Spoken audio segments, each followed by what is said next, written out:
Welcome to the I Am You podcast. I am your host, Dr. Nitza Alvarez, a board-certified cardiologist and best-selling author. My hope with this podcast is to share stories so women can speak up and become the CEO of their own health. I am a cardiologist. I am a wife. I am a mother. My story is your story. I am you. Welcome, everyone. Today, I'm excited to be joined by Mary Ann, which is going to be sharing her story in the healthcare system. Mm-hmm. Mary Ann, welcome. Thank you. I'm happy to have you here, Mary Ann. I'm glad to be here. Thank you for accepting the invitation to share your story. I know that so many times for the sake of protection of our privacy, prefer not to talk about our medical conditions, but you've been brave enough to come here with the intention to help other women, to help advocate for themselves. And I don't take that lightly because I know that you're opening your heart, and more than that, you're sharing with our audience your health journey, and I appreciate that. Thank you. I'm happy to do it. Thank you. Why don't we start with your story?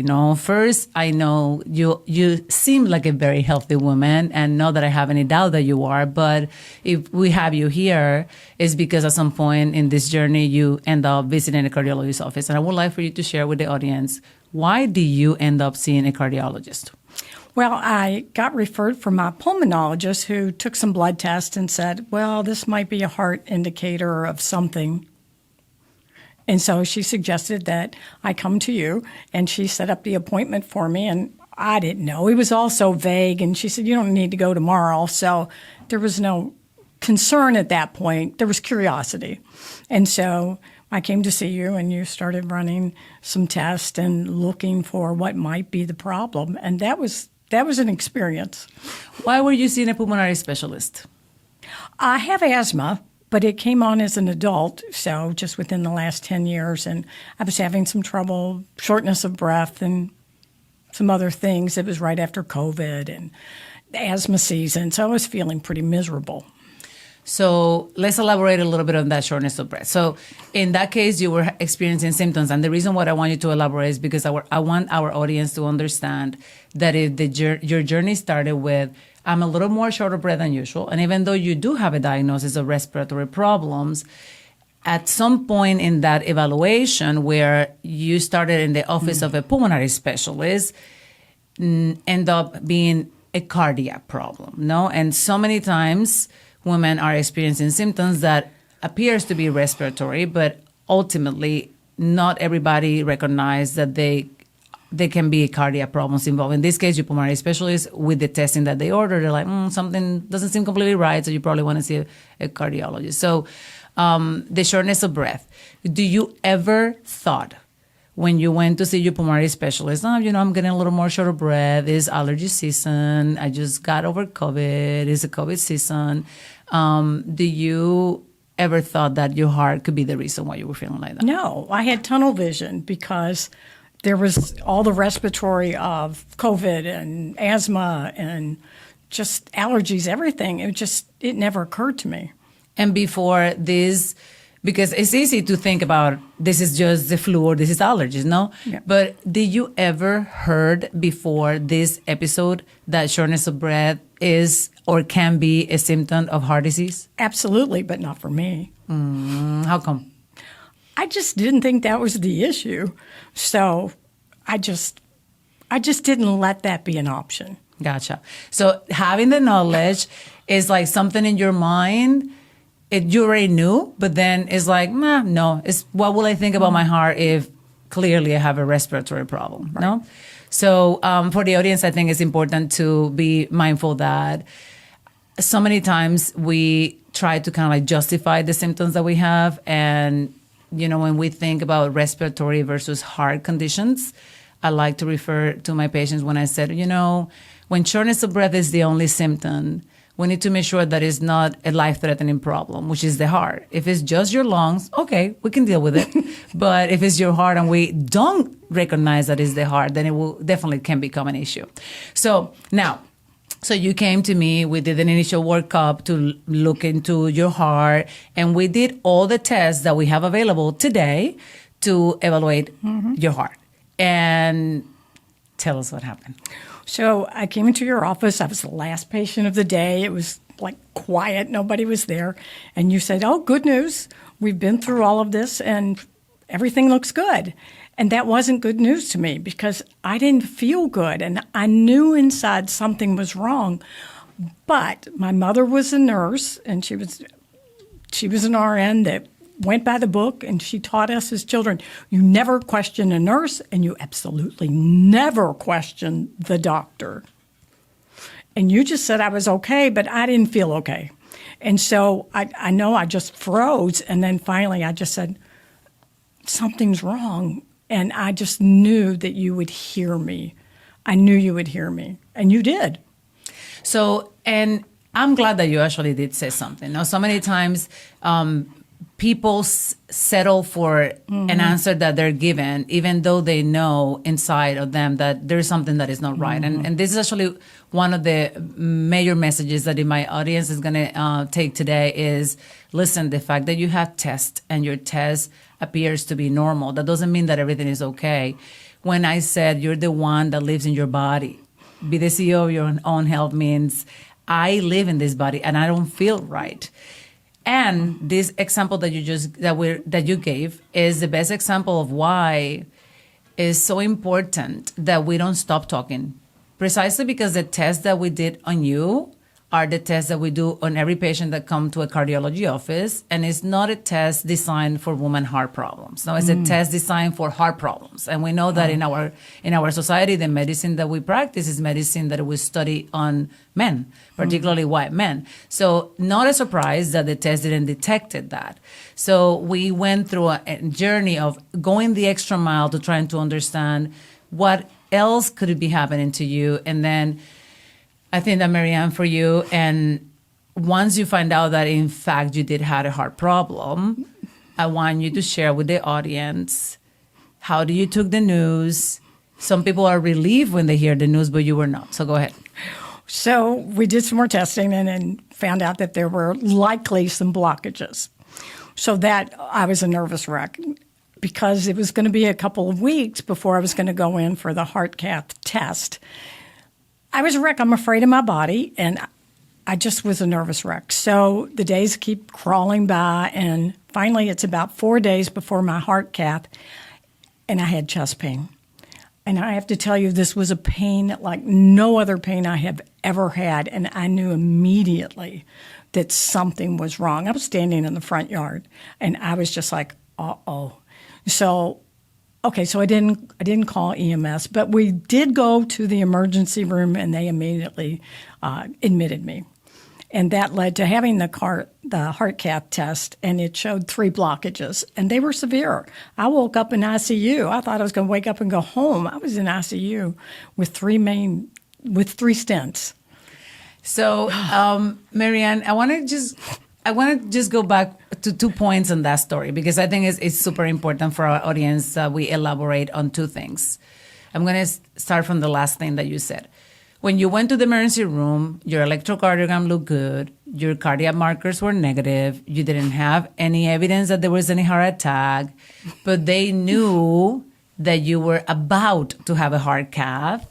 And do you feel that made a difference for them to say, you stay versus you go home, there's nothing wrong with your heart? They would have just escorted me right out of there. The first thing that you said is like, I'm having chest pain and my cardiologist is planning to do a heart cath, which, it makes a big difference. For the women that are out there, and when they are told that everything is right, and they have not even seen a cardiologist yet, so it's difficult for them to be able to advocate and say, no, there's something wrong with my heart. I already know. And so then I wanted it to be taken care of before we go. Another thing that you mentioned is when you were a nervous wreck. That's not an uncommon problem for our patients, and you're not alone. First of all, the heart is the organ that keeps us alive, so it's very intimidating, and you're scared that something is going to end up harming it, that perhaps you can die. So it's interesting because we know that heart disease is it's a slow process. It evolves. For me as a provider, I try to put myself in the patient's shoes, but because I see this day to day, it's easier for me to say, okay, Mary Ann, this is what we found. This is what we're going to be doing. And 3 weeks for me might not sound like because it's availability of the system, no? Why 3 weeks is because it's the availability. But then you as a patient, you're like, oh my God. Yeah, and now every time you had to go to bed and then put your head in the pillow and then start thinking about it. Did you actually share with anybody or seek for any type of support when you were going through that? I did. I have a wonderful family and friends and spouse, and I admit, I'm afraid of my body. Anatomy's great, physiology I don't like. And I was afraid. And I told them. And then so that helped a lot because I had the support. And so your family was aware that you were diagnosed with a heart problem? Yes. Got it.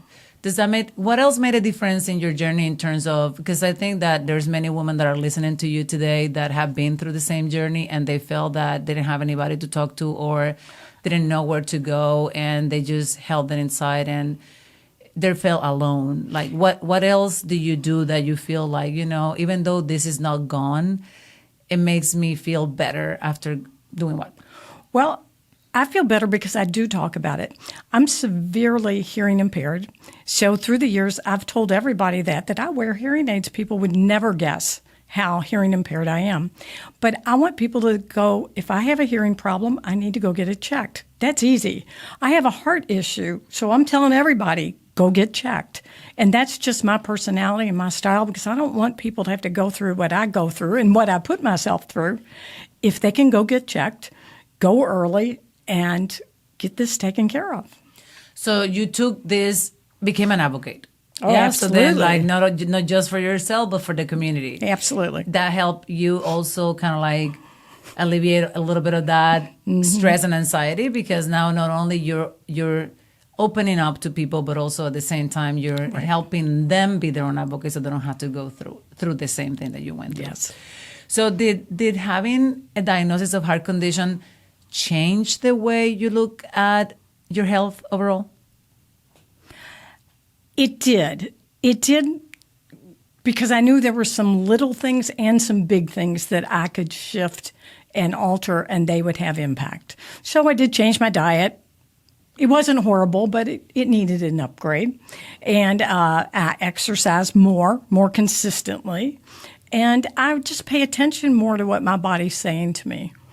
So even though it was scary to know that you have a heart problem, it helps you to empower you to do something about it. And when we think about it, it's like will be a secondary prevention, which is, well, I already developed the disease, but I can prevent this from becoming my fate. No, so I don't have to have disease in the future if I am proactive today. Right. And so in your case, this was not a preventive test. Now, you didn't come seeking for, do I want to know about my heart? You were already having symptoms. But, I have a feeling, Mary Ann, that there is a lot of women out there that are listening to us that are scared of going to the doctor, even when they're having symptoms or even without symptoms, knowing that they have the risk factors because of that, because they don't want to hear, oh, you have a heart problem. So what would you say to those women that are listening to us today that related to your journey, what would you advise them? Be proactive. Go to the doctor, get the test, and find out. Knowledge is power. And it's far better to have the knowledge in advance of you needing that care than looking up from the emergency room. And even if you're scared, I will add, we'll guide you through the journey of being scared. But, being scared and closing your eyes is not an option because that can cost your life versus I'm scared, but I'm gonna just hold this bull by the horns and then just ride it. And if you have a partner in the healthcare that will help you go through it, then I think that for our audience, it's like, yes, sometimes it's nerve-wracking just to think about having a heart disease, but not knowing that you have a heart condition is it can be even worse. Now, tell me real quick about your, you have some risk factor for heart disease way before you develop heart disease. Do you know that those risk factors could increase your risk for a heart problem? Yes. And how come you didn't thought that you need to get checked for your heart. Because I didn't want it to happen to me, so I just ignored that. I needed, And it happened. wanted to happen to Yeah. me. And that is actually fantastic. The fact that, because as I go through this, the idea of creating this podcast is precisely that. No, the audience that is listening to us is like, yes, I nobody wants to have heart disease, but ignoring the fact that we can have it and then not getting evaluated properly, then it can cause us much more in the future, including anxiety or worrying too much. But thinking the statement that you just made, like, I didn't want to have heart disease and I ended up having it. Mary Ann, thank you for joining us today. I really appreciate that you actually opened your heart to our audience. And I don't want our audience to go without knowing that there are resources out there that can help women just like you that have gone through a journey and have been diagnosed with heart disease, that can help them not feel alone. Number one, you already share one with us. Speak up. Talk to your family. They can be a great support system. The American Heart Association, Go Red for Women Foundation, also have a lot of resources for our women. And we have the Women Heart Sisters, which also have a great system of pairing patients with heart disease with similar conditions so they can go through the journey together. So I really thank you for being here. And this takes us to the end of another episode of I Am You. Thank you for joining us. I hope this episode has empowered you to be the CEO of your own health. Tune into our next episode and don't forget to follow us on Instagram and Facebook at NITZAMD. To explore more on this and related topics, visit our website, NITZAMD-Dr. If this episode resonated with you, please like and subscribe. And one more thing, share with the wonderful woman in your life.